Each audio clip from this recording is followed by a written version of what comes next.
Hi. Hello. నమస్తే అందరికీ. Welcome to my channel. ఇప్పుడు మనం చెప్పుకోబోతున్న story 'my bad boy' episode 368. తల్లి కొడుకుని చూసి రుద్ర బయటికి వెళ్ళాడు వాళ్ళ కోసం ఫుడ్ తీసుకురావడానికి. కొడుకు అప్పుడే ఫుడ్ తిన్నాడు అని చెప్పడంతో కొడుకు కోసం బాటిల్లో మిల్క్ ఫిల్ చేసి వేదకి అతడికి ఫుడ్ తీసుకొచ్చి ధీరాబాబు పాలు తాగుతూ ఉంటేనే రుద్ర వేదకి తినిపించేసి అతడు కూడా తిన్న తర్వాత ఇక ముగ్గురు కాసేపు రూమ్లోనే ఆటలాడి ఆ తర్వాత బుడ్డోడు బయట చూస్తాను వాటర్ చూస్తాను అని గోల చేస్తూ ఉంటే ఇక రాత్రి అయ్యే వరకు వాడిని ఆ షిప్ అంతా తిప్పుతూ వాటర్ని చూపిస్తూ ఉంటారు. ఇక వాడికి ఓపిక అయిపోయి నిద్ర వచ్చే వరకు కూడా అక్కడే ఆడుతూ ఉన్న తర్వాత చలి పెడుతుందని ఇక కొడుకుని లోపలికి తీసుకొచ్చి వాడికి వెచ్చగా ఉన్న డ్రెస్ వేసి వాడిని ఉయ్యాలలో పడుకోబెట్టిన తర్వాత వేద కూడా ఒంటి నిండా ముసుగు వేసి పడుకుంటుంటే నువ్వేంటే ఇలా పడుకుంటున్నావు? బయటికి తీసుకొచ్చింది ఇలా పడుకునే అందుకేనా అని అడిగాడు రుద్ర. ఆహా మరెందుకో అని అంది వేద. ఎందుకో మార్నింగే చూపించాను కదా అందుకే. నీ కొడుకు పడుకున్నాడు కదా ఇప్పుడు మళ్ళీ డిస్టర్బ్ చేసేవాళ్ళు ఎవ్వరూ లేరు కదా అని రుద్ర బెడ్ మీదకి వస్తూ ఉంటే బావ చంపేస్తా అని చెప్తున్నా పేషెంట్ని చేస్తావా ఏంటి నన్ను ఇక్కడి నుండి వెళ్ళేలోపు? సిగ్గులేదు కాస్త కూడా. వామ్మో ఇప్పటికే నా ఒళ్ళు పులిసిపోయింది. నువ్వు మళ్ళీ వెధవ వేషాలు వేస్తే అస్సలు బావుండదు అని వేద గింజుకున్నా ఆమెను వదలకుండా అతడి ప్రేమను మొత్తం ఆమెకు చూపించాడు సున్నితంగా. లేకపోతే ఏడ్చి గోల చేసేదే. అలా అక్కడ ఉన్న వారం రోజులు కూడా ఫుల్గా ఎంజాయ్ చేశారు. మిగతా వారం రోజులు అక్కడ చుట్టుపక్కల ప్రాంతాలు, అలాగే అక్కడ స్పెషల్ ప్లేస్లు అన్నీ తిప్పి చూపించి, మొత్తం మీద 15 రోజులు ఫుల్లుగా ఎంజాయ్ చేసి, ఇక మళ్ళీ రిటర్న్ హైదరాబాద్‌కి స్టార్ట్ అయ్యారు. ఈ ట్రిప్ వాళ్ళ లైఫ్‌లో మర్చిపోని ఒక మెమరీగా మిగిలిపోయింది. ఎందుకంటే ఎవ్వరూ లేకుండా జస్ట్ రుద్ర, వేద, ధీరాబాబు మాత్రమే వెళ్లారు కదా! వాళ్ళ ఫ్యామిలీ. అందుకే చాలా నచ్చేసింది ఆ ట్రిప్ కూడా వేదకి. చిన్నోడు కూడా అసలు అల్లరి చేయకుండా వాడు ఆడుకుంటూ ఫుల్లుగా ఎంజాయ్ చేశాడు. వాడు మామూలుగానే అసలు ఇబ్బంది పెట్టాడు. లేకపోతే వాడన్నది కావాలి. వాడు ఆడుకోవాలి అనిపించినప్పుడు వాడిని తిప్పాలి. ఇంకా సెక్యూరిటీ ఉండడం వల్ల అప్పుడప్పుడు వాళ్ళు ఆడిపించడం వల్ల ఎక్కువగా ఇబ్బంది అనిపించలేదు. రుద్రకి, వేదకి. పైగా మనోడు ఎవరి దగ్గరికి పడితే వాళ్ళ దగ్గరికి వెళ్తాడు కదా! ఇక ట్రిప్ ముగించుకొని వాళ్ళు ఇంటికి చేరుకునేసరికి ఆ రోజు సాయంత్రం అయ్యింది. అప్పటికే అందరూ ధీరాబాబు కోసం వెయిట్ చేస్తూ ఉన్నారు. వాళ్ళు రాగానే మీనాక్షి గారు ముగ్గురికి దిష్టి తీసి మనవడిని ఎత్తుకొని నా బంగారు తండ్రి ఎలా ఉన్నాడే? ఇన్ని రోజులు నానమ్మని చూడకుండా మర్చిపోయావా నానమ్మని? ఫుల్‌గా ఎంజాయ్ చేశావా? భలే ఫోటోలు దిగావే కన్నా! మీ డాడీ రోజూ ఫోటోలు పంపించాడు నీవి అని వాళ్ళిద్దరిని వదిలేసి అందరూ ధీరాబాబుని ఎత్తుకుంటుంటే రుద్ర, వేద ఫ్రెష్ అవుతామని వాళ్ళ రూమ్‌లోకి వెళ్లారు. పనివాళ్ళు లగేజ్ తీసుకొచ్చి పెట్టారు ఇంట్లో. ఇక మనవడిని తనివి తీరేదాకా మీనాక్షి గారు ఎత్తుకున్న తర్వాత మనోహర్ గారు, శౌర్య, చరణ్, శ్రావణి, సమీర అందరూ వాడిని ఎత్తుకొని ముద్దులతో ముంచెత్తి వాడికి చిరాకు వచ్చే వరకు ఏడిపించారు.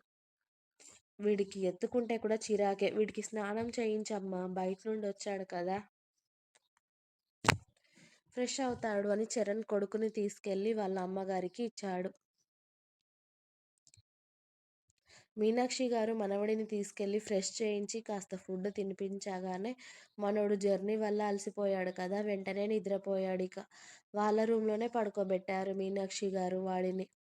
రుద్ర, వేద కూడా అలసిపోయి ఉంటారని వాళ్ళకి ఫుడ్డు, జ్యూస్ అన్నీ వాళ్ళ రూమ్‌కి పంపించారు. చిన్నోడిని ఇక్కడే పడుకోబెట్టుకుంటున్నామని చెప్పి. వేద పాప కూడా అలసిపోవడంతో ఫ్రెష్ అయ్యి జ్యూస్ తాగి సైలెంట్‌గా నిద్రపోతుంది. రుద్రబాబు మాత్రం రావడంతోనే ఇన్ని రోజులు వర్కెలా జరిగిందేంటి అని చూస్తూ ఉన్నాడు. ఆల్రెడీ అక్కడ ఉన్నప్పుడు కూడా డైలీ చూస్తూ ఉన్నా కూడా మనోడికి వర్క్ అంటే ప్రాణం కదా! అందుకే రావడంతోనే వర్క్‌లో పడిపోయాడు. వేద పాపే సోయి లేకుండా హాయిగా నిద్రపోయింది. మన ధీరాబాబు కూడా నానమ్మ, తాతయ్య దగ్గర చక్కగా బజ్జుకున్నాడు. జర్నీ చేసి వచ్చారు కదా! రుద్ర నెక్స్ట్ డే ఆఫీస్‌కి వెళ్ళిపోయాడు. కానీ ఇక్కడ వేద, ధీరాబాబు మాత్రం కాస్త జలుబు తీసుకొచ్చుకున్నారు వస్తూ వస్తూ. మనోళ్ళు చాలా రోజుల తర్వాత తిరగడానికి వెళ్లారు కదా! సాయంత్రానికి ఇద్దరి ముక్కులు మూసుకుపోయి తల్లి కొడుకులు అల్లాడిపోతే వెంటనే మీనాక్షి గారు రుద్రకి కాల్ చేయడంతో పనులన్నీ వదిలేసి వచ్చి భార్యని, కొడుకుని హాస్పిటల్‌కి తీసుకెళ్ళాడు రుద్ర. ఇక డాక్టర్ గారు ఇద్దరిని చూసి వెదర్ చేంజ్ అయింది కదా రుద్ర పర్లేదు మెడిసిన్ ఇస్తాను. అలాగే ఇంజెక్షన్ చేస్తాను తగ్గిపోతుంది. ఒక 2, 3 డేస్ జాగ్రత్తగా ఉండండి. హాట్ వాటర్ తాగండి అని బోలెడు జాగ్రత్తలు చెప్పి చిన్నోడికి సిరప్ డ్రాప్స్ మాత్రమే ఇచ్చేసి వేదాకి మాత్రం 2 ఇంజెక్షన్స్ చేసింది. త్వరగా తగ్గాలి అని. వాళ్ళ బావ ఇంజెక్షన్స్ చేయించినందుకు బుంగమూతి పెట్టుకొని నడుము రుద్దుకుంటూ బయటికి వచ్చింది వేద. వాళ్ళ కోసం మెడిసిన్ తీసుకొని ఇద్దరిని ఇంటికి తీసుకెళ్ళాడు రుద్ర. తిరిగిన దగ్గర ఎందరి దిష్టి తగిలిందో ఏంటో నా కోడలికి, నా మనవడికి అని మీనాక్షి గారు మళ్ళీ వాళ్ళ ఇంటికి రావడంతోనే మళ్ళీ దిష్టి తీసే ప్రోగ్రామ్ స్టార్ట్ చేసి ఇద్దరికీ ఆవిరి పట్టించి కిచెన్‌లో ఉన్న సామానుతో వాళ్ళకి రకరకాల కషాయాలు తాగించి 2 రోజుల్లో వాళ్ళ జలుబు మళ్ళీ రాకుండా చేసేశారు.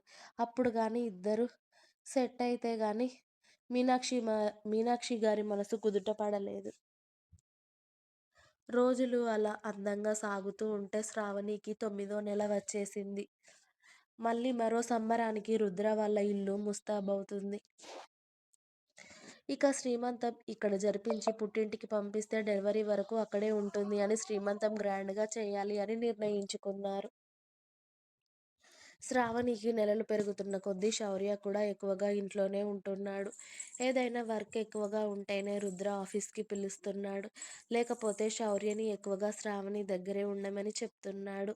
ఆ రోజు కూడా ఇక శ్రీమంతం దగ్గరలోనే 4, 5 రోజుల్లోనే ఉంది అని చెప్పి శ్రీమంతానికి కావాల్సిన షాపింగ్ అంతా చేసుకోమని శౌర్య శౌర్యని శ్రీమంతం అయ్యే వరకు ఇంటి దగ్గరే ఉండమని పెద్ద తమ్ముడికి ఆర్డర్ ఇచ్చేసి రుద్ర ఆఫీస్‌కి వెళ్ళాక, చిన్న తమ్ముడు కూడా రాకపోవడంతో చరణ్‌కి కాల్ చేసి నేను శౌర్యకి చెప్పాను ఆఫీస్‌కి రావద్దని. నీకు చెప్పలేదు కదా అని అడిగాడు.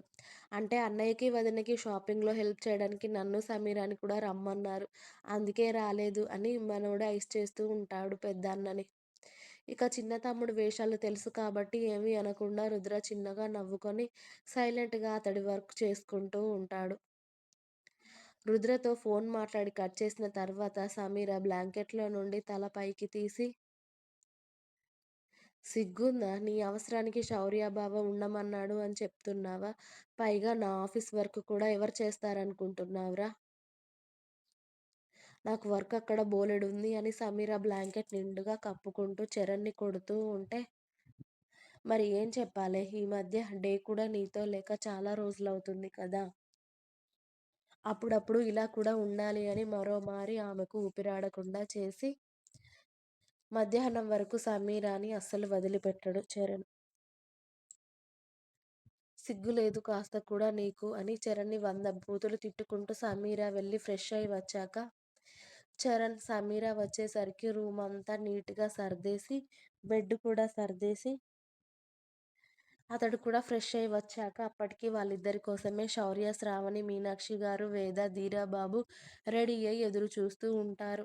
వాళ్ళు కూడా షాపింగ్‌కి వస్తామని చెప్పడంతో ఇక అందరూ రెడీ అయ్యి శ్రీమంతం షాపింగ్‌కి వెళ్లారు. ఇంకా ఉంది.